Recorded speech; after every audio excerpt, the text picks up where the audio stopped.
Bienvenue sur le gâteau, un blog catho, un royaume où la foi prend tout son écho. On va pas faire dans la prétention, mais ici on partage la conviction. Salut à tous, j'espère que vous allez bien. On se retrouve aujourd'hui pour une nouvelle vidéo. Et la vidéo d'aujourd'hui portera sur Nefarious. Hello? You should have accepted my offer, James.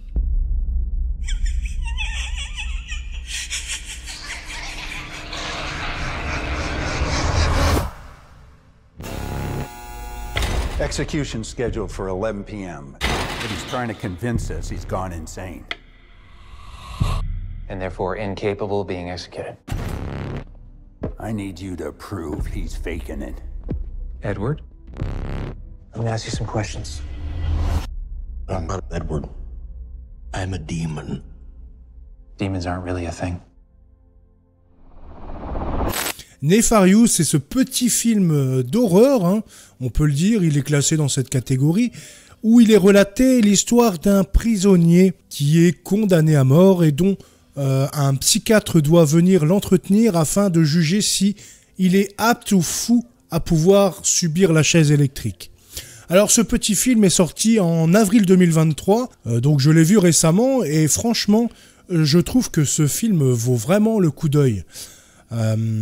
Parce qu'il explore vraiment cette possession, toute cette subtilité du diable dans la société. Il explique, et puis je crois que les réalisateurs sont catholiques, donc ça donne une touche de théologie catholique dans le film qui englobe donc cet entretien entre le prisonnier condamné à mort qui est possédé ainsi que le psychiatre qui lui est là qui est d'ailleurs athée puisqu'il est rationnel.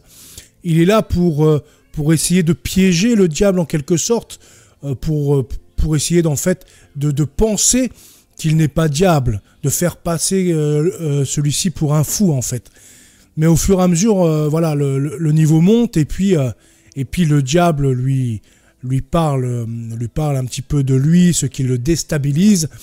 Mais je vais pas vous spoiler le film, hein. Mais en tout cas, franchement, j'ai vraiment apprécié ce film. Et aimer, je dirais, quelques red pills pour nos amis qui ne sont pas catholiques.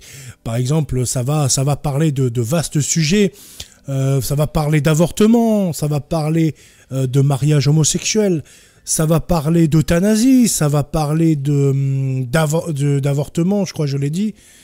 Voilà, ça va parler de tout un tas de sujets sociétals et qui sont donc des sujets très importants aujourd'hui.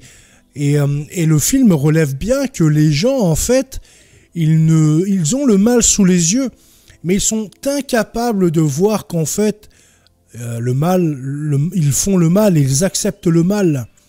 Il est question aussi dans le film de l'influence de Satan sur des personnalités, sur des médias, etc.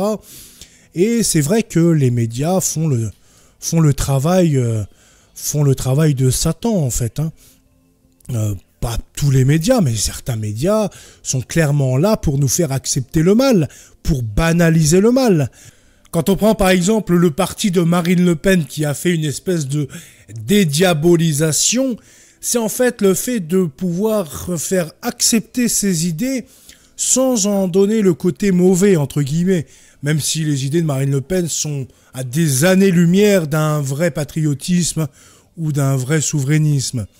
Mais en fait, voilà, le film retrace cette petite guerre actuelle, enfin, cette guerre qui dure déjà depuis très longtemps, parce qu'il est question, depuis la damnation des anges, qui ont refusé donc de servir l'homme, qui ont refusé de se soumettre à Dieu par orgueil, et qui se sont ainsi révoltés contre le Créateur, voulant être adorés librement par les hommes, et esclavager les hommes, tout ça donc pour nuire au Seigneur, à Dieu, quoi. Parce que le but de Dieu, c'est de créer l'humanité libre, avec le libre arbitre, pour que cette humanité ait un amour sincère pour lui, aime son Créateur sincèrement. Et le diable est là, lui, pour les désorienter et faire en sorte qu'ils se damnent et qu'ils aient la même rage qu'eux ils ont contre Dieu. Voilà. Et donc dans le film, vous allez également pouvoir découvrir cette petite théologie des anges et des démons en fait.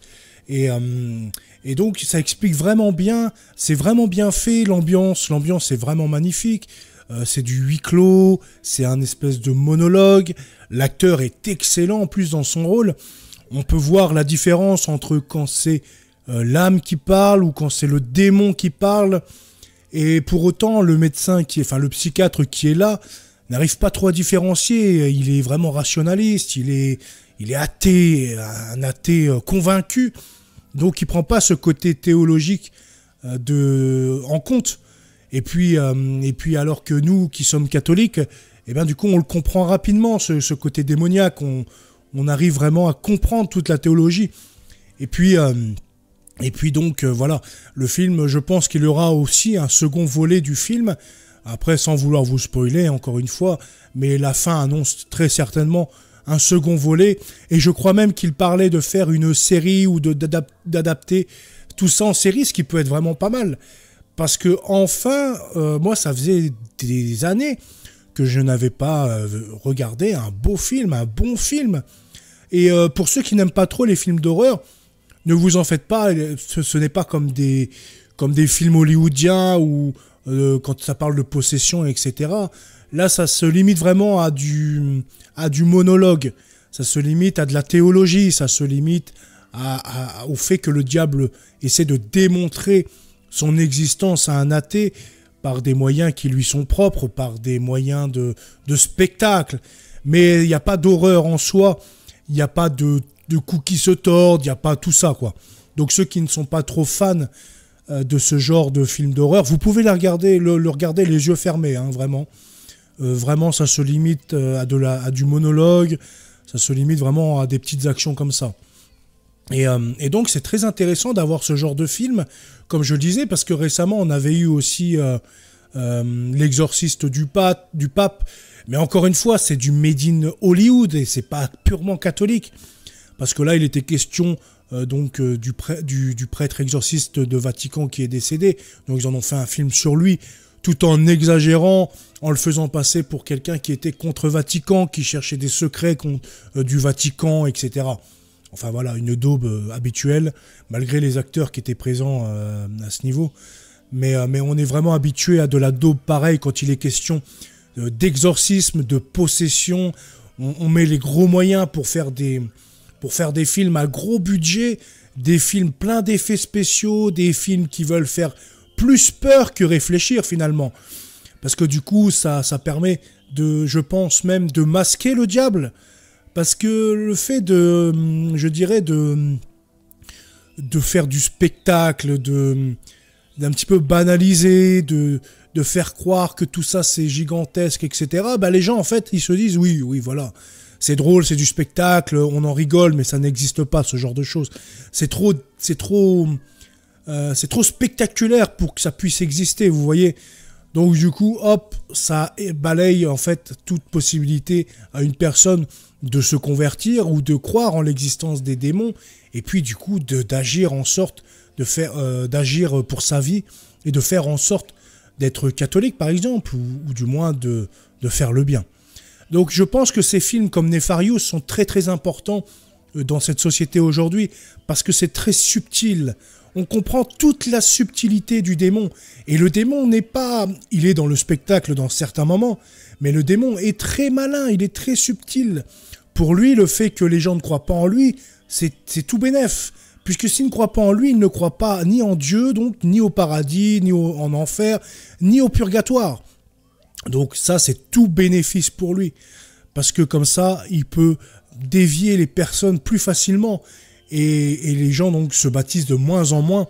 Et donc ils sont de moins en moins aidés par la grâce, forcément. Même si Dieu, heureusement, permet que chacun soit tenté par rapport à ses limites. Mais après, Dieu ne peut pas aller contre le libre arbitre de ses propres enfants. Même si, malheureusement, il doit être en pleurs face à toutes les actions de ses enfants. Mais le diable, du coup, profite de ce libre arbitre pour faire des choses inimaginables à l'homme. Même si l'homme n'a pas forcément, attention, ce n'est pas du fait que du diable ou des démons, hein. L'homme est très bien capable de lui-même de faire tout mal.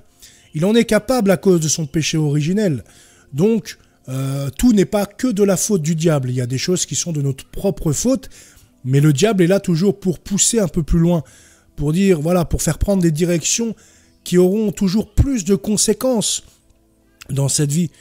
Et à un moment, il y a un passage, je ne sais pas si je vais spoiler ou pas, mais je ne pense pas. Il y a un passage où il y a une espèce de débat à ce sujet concernant la liberté. L'athée se dit, voilà, maintenant on est libre, regardez, on bannit des sociétés, le racisme par exemple. Voilà, les hommes sont libres de faire ce qu'ils veulent de leur corps, de faire ce qu'ils veulent dans leurs relations, etc. Et le diable lui répond vraiment très bien, mais je ne vous le dirai pas la réponse, sinon ça risque de vous spoiler. Mais je vous invite vraiment à aller le voir. Il est disponible, je pense, sur les plateformes de streaming ou sur la source, etc. Mais non, franchement, c'est un très bon film que je conseille. Peut-être pas pour les enfants, mais à partir de, je pense, 16 ans, c'est très bien. Avant 16 ans, c'est peut-être... les enfants s'ennuieront devant. Parce que c'est vraiment théologique, c'est vraiment... voilà, c'est un monologue, quoi. Donc je sais que les enfants préfèrent l'action, là, il n'y a pas d'action. Mais niveau horreur, je dirais, voilà, 16 ans. Avant, parce que des fois, il y a quelques rires, c'est pas non plus tout le temps, mais pour les enfants, les plus petits, c'est quand même peut-être pas possible pour eux de le regarder tout simplement. Mais voilà ce que je voulais dire de Nefarious. Moi, j'adore regarder ce genre de films, même les films d'horreur, hein, je regarde aussi des films d'horreur. Même si depuis que je suis catholique, j'ai quand même vachement réduit les films d'horreur. Voilà ce que je voulais dire. J'espère que cette vidéo, en tout cas, vous aura plu et vous aura donné envie d'aller voir ce petit film, ce petit chef-d'œuvre, j'ai envie de dire. Vraiment, c'est un petit chef-d'œuvre. Moi, j'ai apprécié l'heure et demie auquel j'ai regardé. J'ai même pas vu le temps passer tellement que j'étais pris dans le film. Et puis, tellement heureux à la fin je pense savoir qu'il y aura une suite, forcément. Parce que la fin, voilà, vous le verrez vous-même de toute façon. Mais vraiment très beau film. Et je vais vous laisser sur cette fin du coup. Et je vous souhaite une très bonne journée ou très bonne nuit ou très bonne soirée. Ça dépend à quelle heure vous regardez cette vidéo. Et donc je vous dis à bientôt sur le Cato. Je suis sur la route de la foi, toujours en prière. Dans ce monde fou, Dieu est mon repère.